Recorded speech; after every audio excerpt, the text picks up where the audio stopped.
This is a tutorial covering the 2DXY SlickMoves object tools.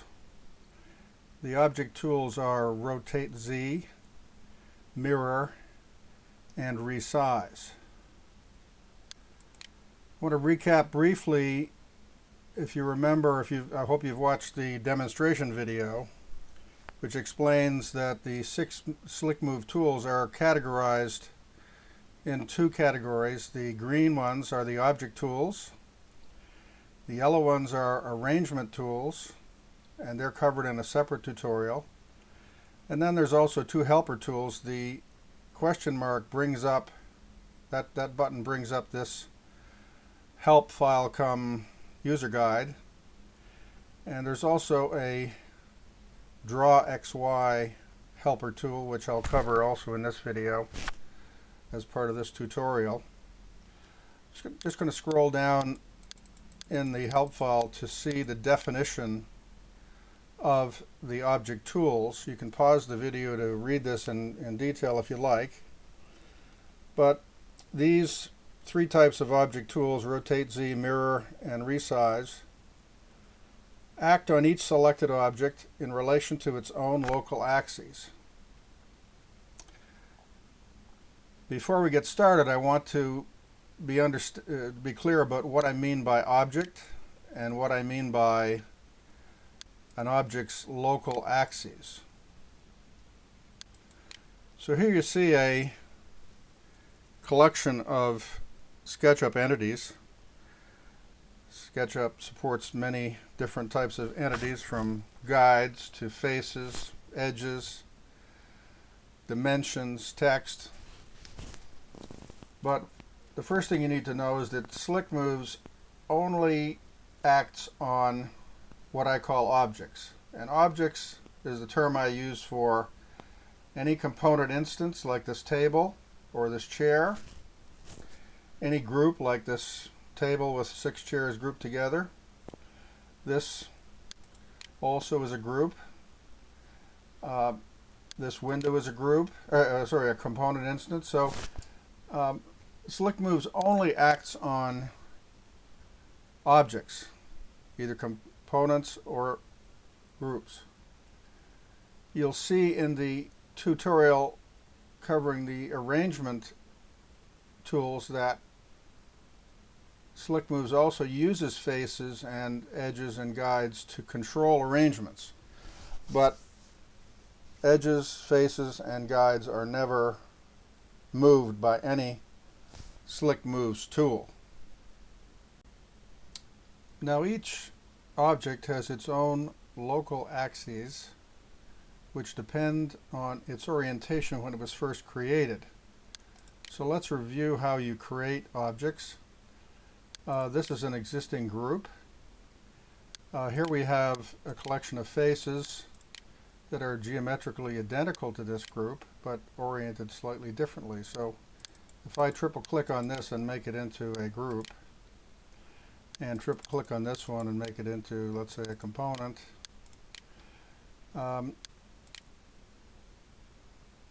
in order to determine the actual local axes of these 3 objects, I can use the 2DXY Draw XY tool, which shows me with these little guides here both the extent of the object.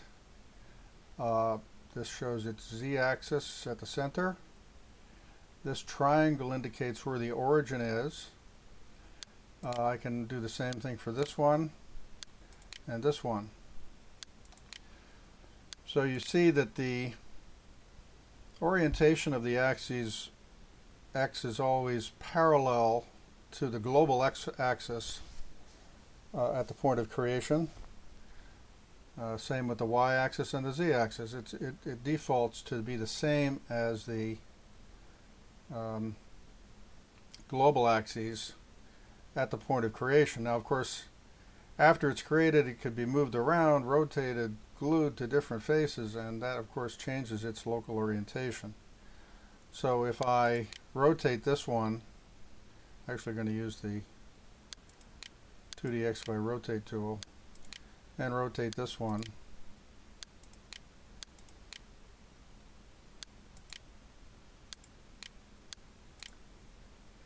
Now these three objects actually look the same, but if I delete the guides and use the Draw XY tool,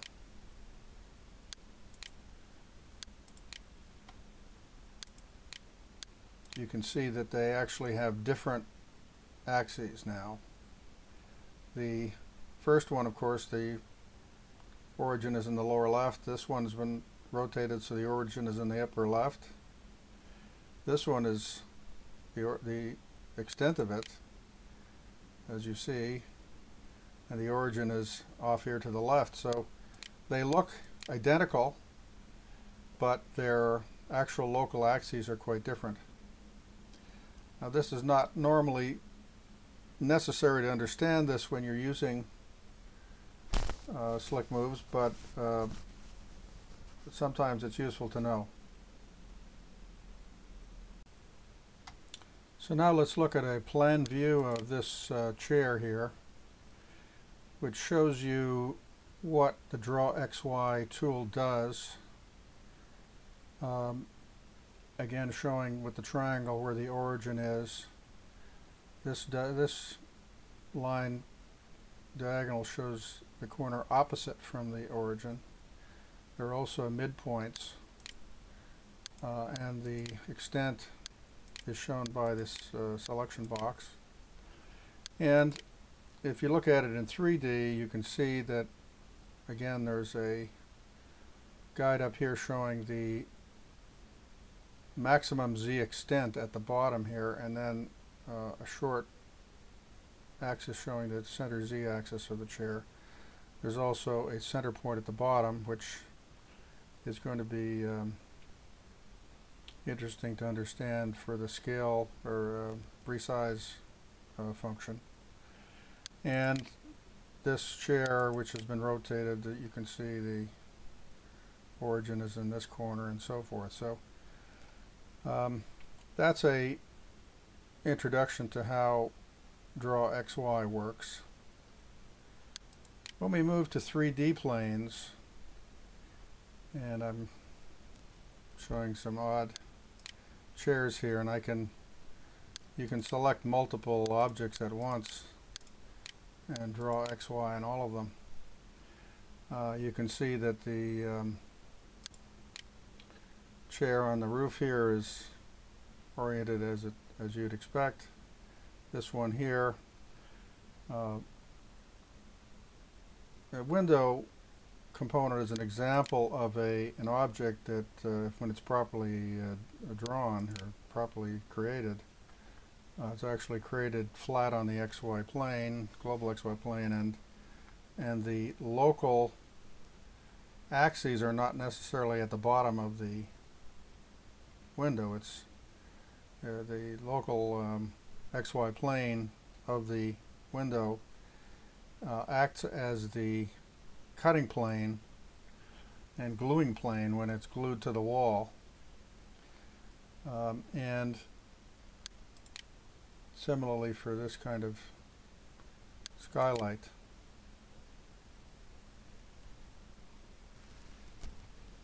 I need to mention also that any object, of course it's only component instances that this applies to, that is glued to a face, like these windows and this chair and this skylight, Draw XY shows extra midpoint guides just to indicate that gluing is in effect.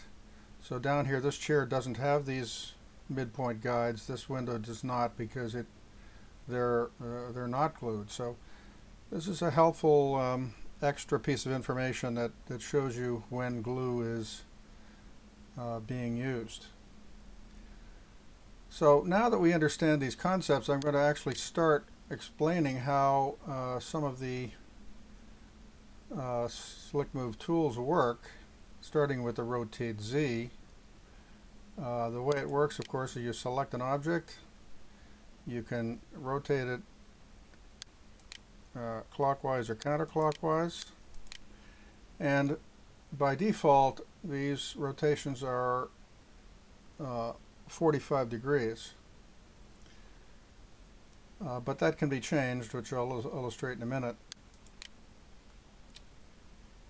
You can select any number of objects at the same time and rotate them all. They're all being rotated about their own local XY plane.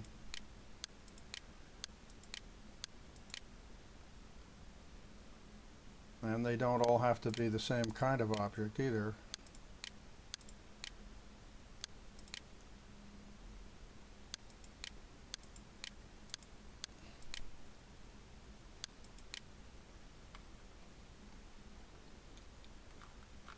Let's just zoom in on this bench here. So if you want to change the angle of rotation, you click on the rotate button once. It rotates at that default 45, but you notice your cursor has a little message on it saying type new default angle or click on a tool. So the dimension or measurement toolbar down on the left here will accept typing, so I can type in 15 and enter, and that corrects the last rotation from 45 to only 15, and it also sets the default. So look at the toolbar information, it says the default is 15, and further rotations will rotate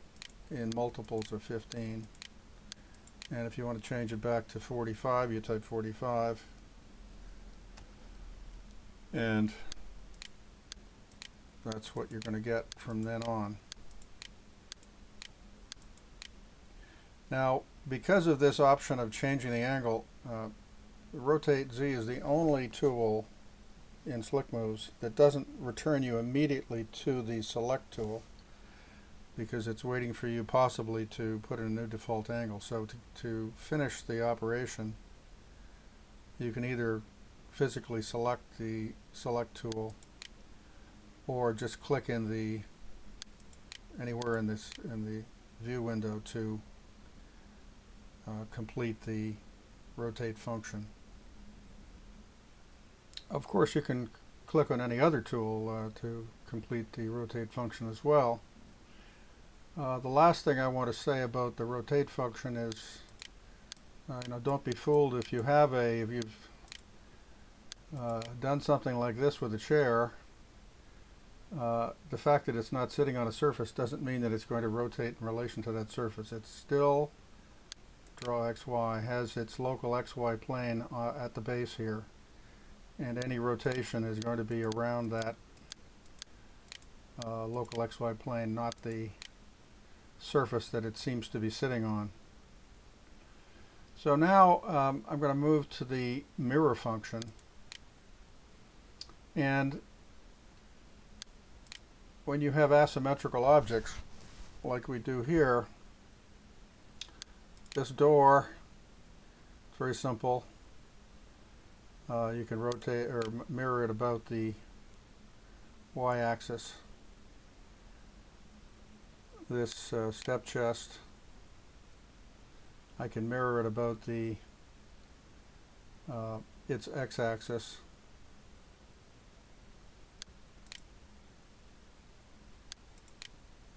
Or its y-axis. The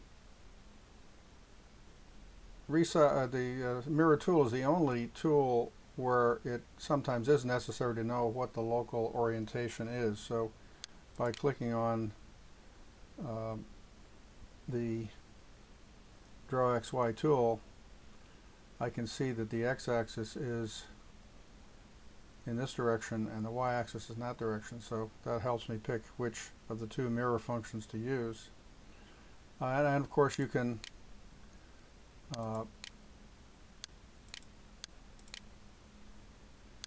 select more than one object at the same time. and mirror them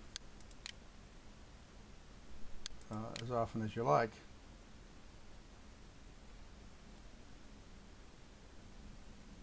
So now I can go to the last object tool, Resize, and normally in SketchUp, when you have an object that you've downloaded from the component warehouse, you need to measure it to find out how big it is, but with SlickMoves you can select an object like this table and click Resize, and it shows you that it's 8 foot long, 37¼ wide, and 28¼ high. And this Resize box function allows you to change those. You can either put in a specific dimension. I'll make this 10 feet. You can put in an increment like plus 5 inches or minus 2 inches, and that's what you get. Clicking it again shows you what the result is. They're now at 120 inches, 42¼ 26.25. Normally changing the size of things in SketchUp involves the scale function, which means you have to have a scale factor, which is of course hard to figure out, and oftentimes it requires you to use guides and measurements to get a location to scale it to. But this is much simpler, as you see. So I'm going to go back to 8 feet here and show you that we can also do a resize on multiple objects at once. So I'm going to rotate this bench a little bit just so you can see that this function can work on multiple objects at once. You can pick any number of objects, and it shows that there's a range of sizes among the selected objects in all 3 of the dimensions. And again, you can, let's say, decide you want all of them or both of them to be 6 inches less in the X, and that's what you get. Now what's interesting about this bench is it's actually a dynamic component, and dynamic components can sometimes be constrained so that they can't be stretched on some axes. So if you look at if you select the scale function, you can see it only has 2 handles. So that's the only legal dimension or scaling direction that this object can be scaled with, and you can see that it automatically resizes the slats on the back to reflect the new size. So in SlickMoves we respect those constrictions, and if I select just this one object and try to resize it, I am not allowed, it doesn't let me to do anything but a scale factor of 1 in the 2 locked directions. I can make the X size anything I want, but the other 2 locked directions are not available to me. The scale function works about the center point of the XY plane of the local XY plane of the object. So it expands in both directions on the X, both directions on the Y, but only upwards on the Z.